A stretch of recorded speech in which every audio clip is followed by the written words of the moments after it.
हाय Chittu. Hello sir. Chittu इधर कैसे? Sir वो पेपर्स आ रहे हैं ना, पॉलिटिकल साइंस का पेपर है एसएसटी में। अच्छा, तो रट लिया क्या? सर नहीं सर, एक्चुअली सोचा पहले आपसे समझ लूं, पहले भी आपसे समझा था तब अच्छे से समझ में आया था। Okay okay okay. तो मेरे से समझ नहीं आए हो? हाँ सर। ठीक है, स्टार्ट करते हैं। कौन सा है पहला चैप्टर? Sir power sharing. अच्छा।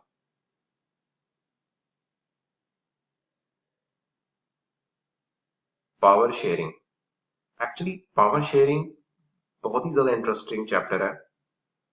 और इससे तुम्हें समझ में आएगा एक्चुअली क्या होता है पॉलिटिकल साइंस के अंदर और क्यों। जैसे पहले की सोसाइटीज बहुत ही अनस्टेबल रहती थी, लोग एक दूसरे को मार काटते थे। अब की सोसाइटीज में ऐसा नहीं रहता, काफी स्टेबल रहती है सोसाइटीज, आराम से स्मूथली फंक्शन करती रहती है। देखो पावर शेयरिंग ना, अगर तुम्हें एक बेसिक चीज पहले समझो, पावर शेयरिंग होती क्या है। सुन रहे हो ना? हाँ सर। हाँ हाँ, गुड गुड। देखो, जैसे मान लो ये एक पर्सन है, ठीक है। अब इस पर्सन को मान लो मैं ये पावर भी दे देता हूँ, ये पावर भी दे देता हूँ, ये पावर भी दे देता हूँ, ये पावर भी दे देता हूँ। तो ये क्या बन जाएगा? Very powerful, right. अब इस पावर को ये मिसयूज कर सकता है और उससे प्रॉब्लम हो सकती है। इसलिए क्या किया जाता है ना, एक पर्सन को इतनी सारी पावर देने के बजाय हम क्या करते हैं, जैसे ये देखो, ये मान लो अलग अलग पर्सन है, ठीक है। मैं क्या करूंगा, इसको एक पावर दूंगा, इसको एक पावर दूंगा, इसको एक पावर दूंगा। इससे फर्क क्या पड़ेगा? मान लो ये अपनी पावर को मिसयूज करता है, तो ये और ये दोनों उसको कंट्रोल करने की कोशिश करेंगे और ये पावर को मिसयूज नहीं कर सकेगा। मान लो ये और ये दोनों मिसयूज करने की कोशिश करते हैं, तो ये रोकेगा दोनों को। तो इससे क्या होता है ना, आपस में एक दूसरे को रोकने की कोशिश करते हैं और पावर का मिसयूज नहीं होता। और इसी रीजन से सोसाइटी में स्टेबिलिटी बनी रहती है। और जैसे पहले के टाइम पे डिक्टेटरशिप होती थी, अभी भी कुछ कंट्रीज में डिक्टेटरशिप है, वो सब नहीं होती। समझ में आया? ओके, अब समझ में आया सर कि पावर शेयरिंग क्या होती है। हाँ समझे ना, इसलिए पहले समझो फिर रटो। Okay sir, okay okay. अच्छा, और क्या समझना चाहते हो उसके अंदर? सर ये पावर शेयरिंग और डेमोक्रेसी का क्या रिलेशन है? ओके, देखो, जैसे डेमोक्रेसी जो होती है ना, थोड़ा तुम्हें पता होगा, बट थोड़ा तुम्हें और समझने की जरूरत है। डेमोक्रेसी में हमें इतना पता है कि लोग होते हैं, जैसे मान लो ये लोग हैं,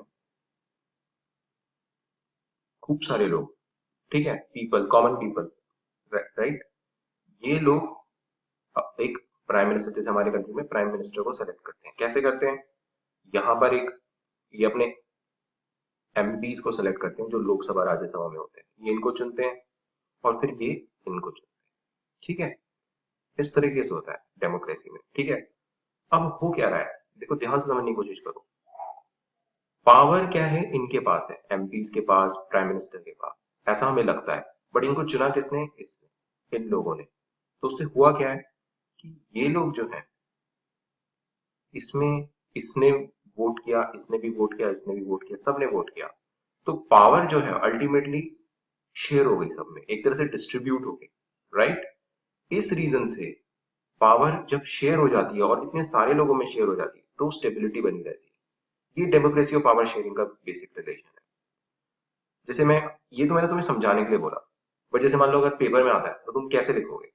तुम बोलोगे कि सबसे पहले कि भाई जो डेमोक्रेसी होती है,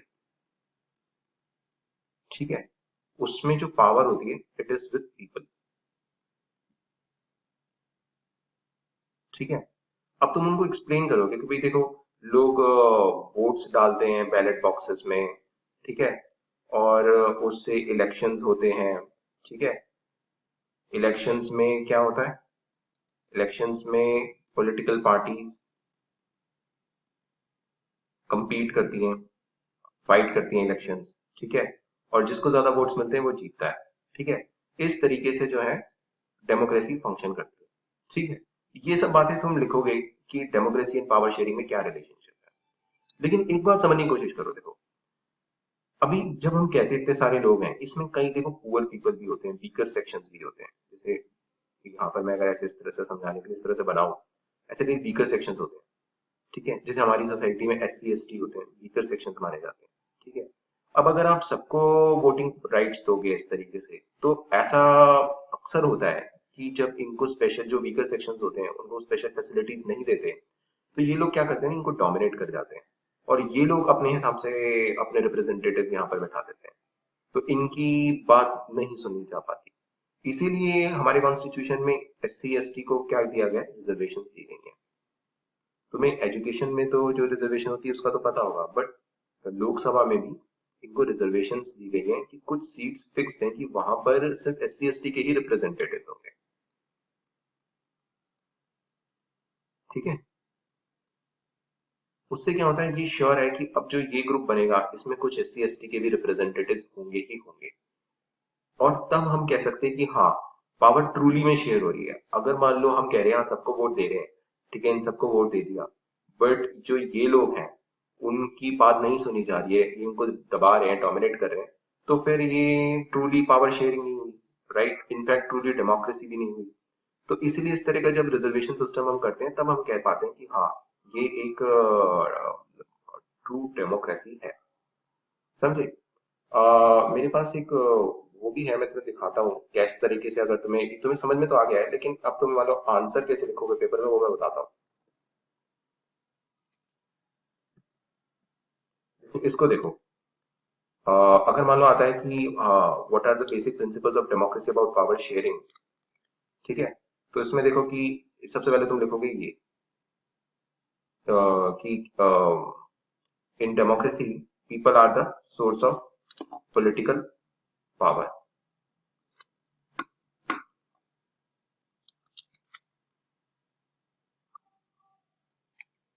ठीक है। अब इसमें तुम क्या करोगे ना, देखो ये एक स्लाइड है, तुम इसमें देख सकते हो सारे पॉइंट्स इसमें लिखे हुए हैं। इस स्लाइड में तुम, बिकॉज मैंने समझा दिया, तो now you can learn easily from these points, right. So you can write कि people are source of political power, they elect their representatives to elections, और ये elections कई लेवल पे होते हैं, national, state level, local level पे, and SC STs को ऐसे रिजर्वेशन दी जाती हैं। In this way, in democracy, power is shared at various levels, right? And the last line is basically it is based on careful calculation of gains and losses, because democracy numbers का game है, जिसको majority मिल जाती है वो जीत जाता है, तो calculate करना पड़ता है कि किसको मेजोरिटी मिलेगी, कैसे मिलेगी, right. So you can learn your answer directly from here, ठीक है, समझ में आया। वाह सर, आप तो ग्रेट हो। क्यों, क्या हो गया? सर आपने तो मेरा काम बहुत ही आसान कर दिया। ओके ओके, कोई बात नहीं। अब क्या समझना चाहते हो? सर ये बताओ कि ये जो पावर शेयरिंग है, ये किस फॉर्म में प्रैक्टिस होती है, हम अगर हम अपने कंट्री में देखें। अच्छा, देखो, ये बड़ा एक्चुअली तुमने एक प्रैक्टिकल क्वेश्चन पूछा है कि पावर शेयरिंग जो होती है उसकी डिफरेंट फॉर्म्स होती हैं, ठीक है। हर फॉर्म में तुम देखोगे कि हो क्या रहा है, कि जो पावर है वो शेयर करी जा रही है, किसी एक के पास नहीं रखी जा रही, राइट। जैसे कि पहला हम लेते हैं, इनफैक्ट कई बार इस तरह का क्वेश्चन भी पूछ लेते हैं कि डिफरेंट फॉर्म्स बताओ, तो जैसे हम उसमें लिखेंगे कि पहला हम लिखेंगे एट ऑर्गन लेवल,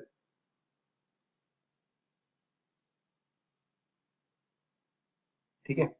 तो उसमें हम लिख देंगे कि भाई ऑर्गन लेवल का मतलब क्या होगा, अगर हम बोलें कि इंडियन पूरी जो पॉलिटी है वो तीन पार्ट्स में डिवाइडेड है, जो लेवल्स ऑफ गवर्नमेंट है वो तीन पार्ट्स में डिवाइडेड है। हम बोलते हैं ना, एक एग्जीक्यूटिव, एक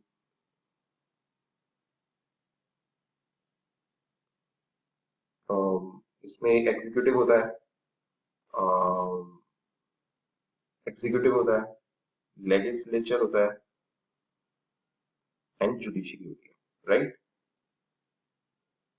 तुम्हें पेपर में बस इतना ही लिखना होगा, बट समझने के लिए तुम ऐसा समझ सकते हो कि देखो होता क्या है कि एग्जीक्यूटिव लॉस इंप्लीमेंट करता है, एक्ट्स इंप्लीमेंट करता है, जो भी गवर्नमेंट की पॉलिसीज होती है वो इंप्लीमेंट करता है, लेजिस्लेचर लॉज बनाता है, जुडिशरी डिस्प्यूट्स हैंडल करता है, ठीक है।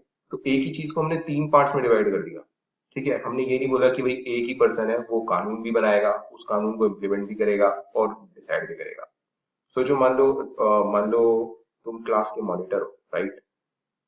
तुम ही लॉज बनाते हो, तुम ही बोलते हो कि किस तरह से कौन बच्चे को क्या करना है, फिर तुम ही इम्प्लीमेंट करते हो, और कोई गड़बड़ भी हो जाती है तो तुम्हें डिसाइड करते हो, तुम बहुत पावरफुल हो जाओगे। तो वो ऐसा नहीं करने के लिए इन तीन पार्ट्स में इसको डिवाइड कर देते हैं। ठीक है, तो ये एक पावर शेयरिंग का एक सबसे बढ़िया एग्जांपल हो गया। दूसरा हो गया कि लेवल्स ऑफ गवर्नमेंट।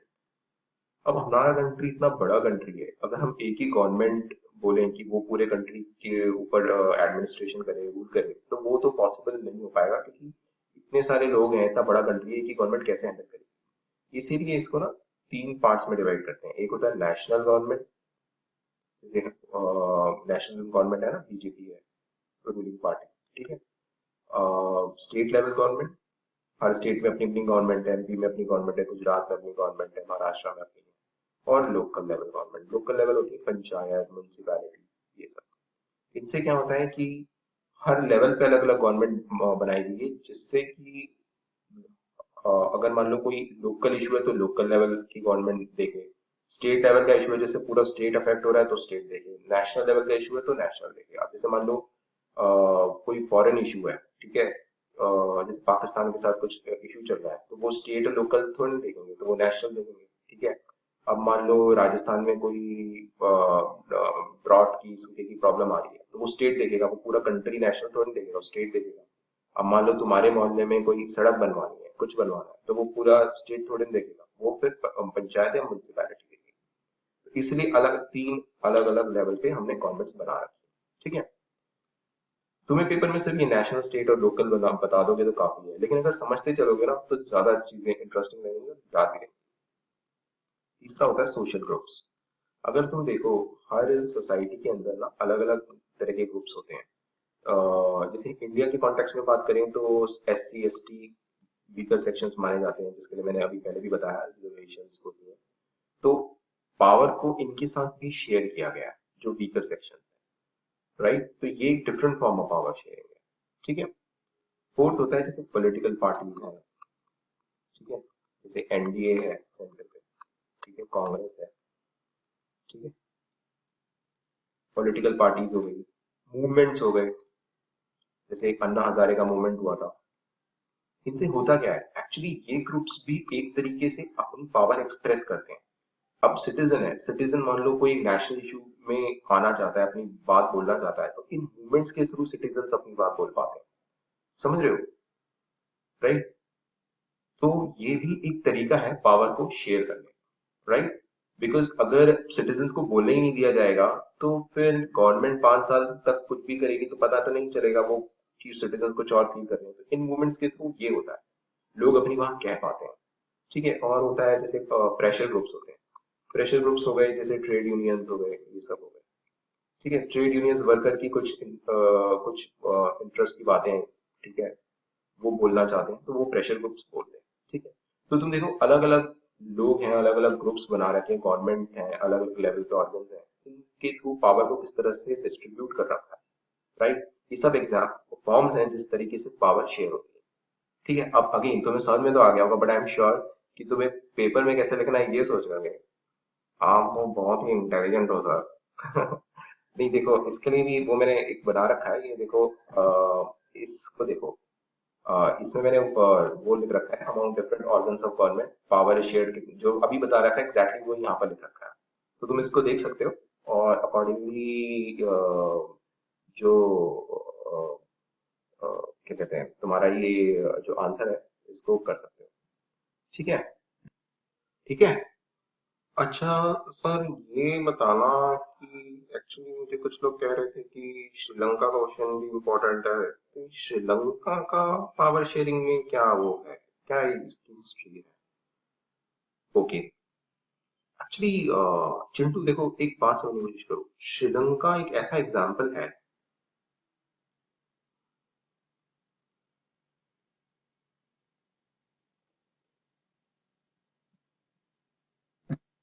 हाँ, देखो श्रीलंका जो है ना,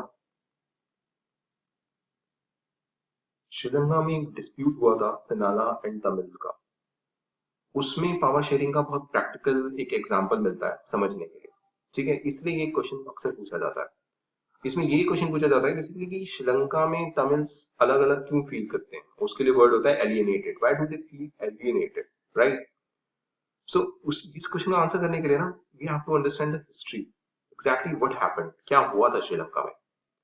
मैं ना शुरू से समझाता हूँ, ठीक है। देखो, श्रीलंका ना 1948 में इंडिपेंडेंट हुआ था, around the time when India got independent, right? अब श्रीलंका में क्या था, there are two types of communities, one is Sinhala and the other is Tamil. Sinhala वहां मेजोरिटी में और तमिल माइनॉरिटी में। ठीक है, सिन्हाला का रिलीजन बुद्धिज्म है और तमिल का रिलीजन हिंदू। ठीक है, और ठीक है, चलो अब क्या हुआ कि जो ये क्या हुआ, जब कंट्री इंडिपेंडेंट हुआ तब सिन्हाला मेजोरिटी में थे, तो गवर्नमेंट में सिन्हाला वाले लोग ज्यादा थे। तो उन्होंने क्या किया, उनको पावर मिल गई सिन्हाला को। ठीक है, जब कंट्री इंडिपेंडेंट हुआ तो उन लोगों ने अपनी डोमिनेंस शो करना स्टार्ट कर दिया। डोमिनेंस एक पॉलिटिकल साइंस का इंपॉर्टेंट वर्ड है जिसका मतलब होता है कि वो दूसरी कम्युनिटी को दबाने लग गए। ठीक है, वो तमिल्स को दबाने लग गए। अब ये उन्होंने कैसे किया, उन्होंने कई चीजें स्टार्ट करी, रूल्स वूल्स बनाए। जैसे कुछ मैं बताता हूँ कैसे किया उन्होंने। उन्होंने एक तो ये बोला कि जो ऑफिशियल लैंग्वेज होगी श्रीलंका की वो सिन्हाला होगी। इसका क्या मतलब हुआ, ठीक है, इसका मतलब हुआ कि कोई भी गवर्नमेंट डॉक्यूमेंट है, कोई भी गवर्नमेंट एग्जाम, कुछ भी है, वो सिन्हाला लैंग्वेज में होगा। अब तमिल्स को तो आती नहीं थी ये लैंग्वेज, तो वो उन लोगों को ये लैंग्वेज सीखनी पड़ेगी। अब लैंग्वेज सीखना तो कोई आसान नहीं होता है, बहुत टाइम लगता है, पूरी कम्युनिटी को सीखनी पड़ेगी। करना ये चाहिए था, तमिल्स को टाइम देना चाहिए था। अगर वो करना भी चाहते थे ऑफिशियल लैंग्वेज बनाना तो थोड़ा टाइम देना चाहिए था, नहीं तो दोनों इंग्लिश लैंग्वेज रख सकते थे। बट उन्होंने सिन्हाला लैंग्वेज रखी, जो ये बात तमिल्स को पसंद नहीं आई। दूसरा, उन्होंने जो बोला कि जो गवर्नमेंट जॉब्स होती हैं, ठीक है, यूनिवर्सिटी में जॉब्स होती हैं, ठीक है, ये सारी जॉब्स जो हैं, ये उन्होंने बोला कि तमिल्स, ये जो है जॉब्स हैं, इनमें सिन्हाला को फेवर किया जाएगा। मतलब अगर एक सिन्हाला कैंडिडेट है तो उसको जॉब मिलने की चांसेस ज्यादा है as compare to Tamil candidate. अब पहले के टाइम पे तो यार गवर्नमेंट जॉब्स बहुत ज्यादा इंपॉर्टेंट होती थी, क्योंकि प्राइवेट जॉब्स इतनी होती नहीं थी। इंडिया में भी ऐसे ही होता था। तो इसका मतलब तमिल्स को जॉब्स भी नहीं मिलेंगी। ठीक है, मतलब उनको मिल सकती है बट फेवर किया जाएगा सेनारा को। ये भी एक बहुत उनके अगेंस्ट था ये वाला रूल भी। फिर उन्होंने ये भी किया कि जो स्टेट रिलीजन है वो उन्होंने सेनारा को बनाया। ठीक है, अब तमिल्स का तो रिलीजन स्टेट रिलीजन नहीं है। ठीक है, इसका मतलब ये होगा कि गवर्नमेंट जो है वो सिन्हाला रिलीजन को प्रोटेक्ट करेगी। अगर कोई इसके अगेंस्ट कुछ करता है उसको पनिशमेंट भी मिल सकती है। ठीक है, और तमिल्स जो है उनके रिलीजन के लिए कोई कल्चरल प्रोटेक्शन नहीं। ठीक है, तो ये भी तमिल्स के अगेंस्ट हुआ। ठीक है, तो इन सब चीज, अब इनसे हुआ क्या, अब जब ऑफिशियल लैंग्वेज, अब देखो ये जो है ऑफिशियल लैंग्वेज उन्होंने ये बना दी, गवर्नमेंट जॉब्स ये बना दी। इन सब से क्या हुआ, तमिल्स को फील होने लगा कि हमारे को एक हमारे को citizens, as a citizens equal treatment नहीं मिल रहा है, नो इक्वल ट्रीटमेंट। ठीक है, तो बात भी सही थी। उन्हें एक तो ये फील होने लग गया। ठीक है, उन्हें लगा कि हमारे हम we do not have equal political rights. ठीक है, उन्हें लगने लगा कि जो हमारे जॉब्स हैं वो हमें नहीं मिलेंगे अब, जैसे कि यहाँ हो रहा था। तो ये सब इफेक्ट है, क्या हुआ। ठीक है, और उन्हें ये भी फील होने लगा कि हमारा कल्चर जो है, तमिल्स का जो कल्चर है, वो तमिल का रिलीजन क्या था, हिंदुइज्म था या इस्लामिक भी होता था। ये जो कल्चर होता था ये उन्होंने लगने लगा कि ये तो हमारा रिलीजन प्रोटेक्ट नहीं कर रहे हैं, तो उन्हें अपनी कल्चर के लिए भी थ्रेट फील होने लगा। अब इससे क्या हुआ कि लोगों में एक एंगर पनपने लग गया। लोगों को फील होने लगा कि गवर्नमेंट हमारी नहीं सुनती है, हम लोग एक सेकंड क्लास सिटीजन बन के रह गए हैं गवर्नमेंट के अंदर। तो इस रीजन से क्या हुआ कि वहां पर कई छोटे छोटे ग्रुप्स थे, उन लोगों ने उनको भड़काना स्टार्ट किया और वहां पर मिलिटेंट ग्रुप्स बन गए। एलटीटी का नाम तुमने सुना होगा, जिसमें काफी वॉर वॉर जिसमें इंडिया का भी वॉर हुआ था। वो इस तरह के काफी ग्रुप्स बनने लगे इस पूरी स्टोरी की वजह से। ठीक है, इस पूरे का पावर शेयरिंग से क्या रिलेशन है? देखो, इसको थोड़ा अच्छे से समझते हैं। हुआ क्या है कि सिन्हाला ये आर्गुमेंट देते थे या दे सकते हैं कि हम चाहते थे कि तमिल जो है उन वो हमारा रिलीजन या हमारा जो कल्चर है उसको अडॉप्ट करें, और उससे क्या होगा, सारे all all people of Sri Lanka जो है विल हैव वन कल्चर। एक तरह से उनको जोड़ने की कोशिश की जा रही थी। उससे क्या होगा, सारे सिटीजन्स के अंदर यूनिटी प्रमोट होगी।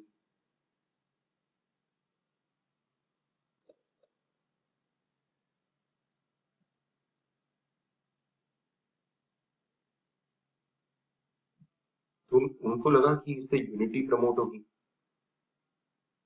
और कंट्री में नेशनलिज्म डेवलप होगा। ये एक आर्गुमेंट सिन्हा दे सकते हैं। इस तरह की इंटीग्रेशन को, जिसमें दूसरी कम्युनिटी को बोला जाए कि आप हमारे जैसा कल्चर अडॉप्ट करें, इसे कहते हैं फोर्स्ड इंटीग्रेशन। आप जबरदस्ती लोगों को इंटीग्रेट करा रहे हो। ये एक व्यू पॉइंट है पॉलिटिकल साइंस में। नॉर्मली ऐसा दूसरा इसका काउंटर भी होता है कि आप लोगों को बोलो धीरे धीरे कल्चर अडॉप्ट करेंगे।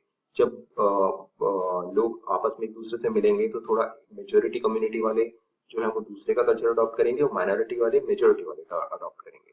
वो एक दूसरे तरीका का इंटीग्रेशन होता है, बट इस तरह को कहते हैं फोर्स्ड इंटीग्रेशन। और ये बोला जाता है कि जो फोर्स्ड इंटीग्रेशन होता है वो जनरली सक्सेसफुल नहीं होता है, क्योंकि इसमें क्या होता है कि आप जबरदस्ती एक कम्युनिटी को अपने में इंटीग्रेट करने की कोशिश कर रहे होते हो, और वही हुआ। तमिल्स इंटीग्रेट नहीं हो सके और इसका फायदा कई ग्रुप्स ने उठाया, उन्होंने उनको भड़काना स्टार्ट किया और मिलिटेंट ग्रुप्स बन गए। Right. So this is a good example कि पावर शेयरिंग जो होती है उसमें आप जो दूसरी कम्युनिटीज के लोग हैं उनके साथ पावर शेयर करें, उनको फोर्सफुली इंटीग्रेट ना करें।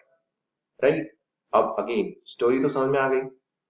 वाह सर, समझ गई स्टोरी तो आपने बहुत ही अच्छी समझाई है सर, लेकिन पेपर में कैसे लिखेंगे वो थोड़ा बता सकते हैं? हाँ हाँ, मुझे पता है तुम्हारा दिमाग कहाँ चल रहा है। मैं समझ रहा हूँ। ये देखो, वाह सर, ये देखो, इसमें क्या है, why Sri Lankan Tamils feel alienated. You just read this thing and you will understand जो मैंने अभी बताया है। तुम्हें यही आंसर लिखना होगा पेपर में। You can say basically Sri Lanka emerged as an independent country. It was a majority Sinhala majority community थी। उसमें उन लोगों ने जो डोमिनेंस शो करने की कोशिश की थी वो इन तीन मेजर्स के साथ। ये सब मैंने बता रखा है, इफेक्ट्स जो हैं वो भी मैंने बता रखे हैं। और इससे फाइनली क्या हुआ, फोर्स्ड इंटीग्रेशन जो है वो करने की कोशिश की गई श्रीलंकन गवर्नमेंट ने। बट इससे क्या हुआ, डिसइंटीग्रेशन के सीड्स सो हो गए। मतलब एक तरह से उनके बीच में यूनिटी की बजाय डिसयूनिटी हो गई। राइट। तो ये जो है इस तरीके से हम कह सकते हैं कि Sri Lankan Tamils felt alienated. Right. इसमें ऐसे भी पूछ सकते हैं कि फोर्स्ड इंटीग्रेशन जो है they sow the seeds of disintegration how. तो you have to explain this entire story and बाद में तुम इसमें ऐसे लिख सकते हो कि this is how it happened. ठीक है। थैंक यू सर, आज तो मेरे को आपने बचा लिया। ठीक है, इट्स ओके। आगे भी कुछ समझना है क्या? सर वो बताता हूँ मैं। ओके।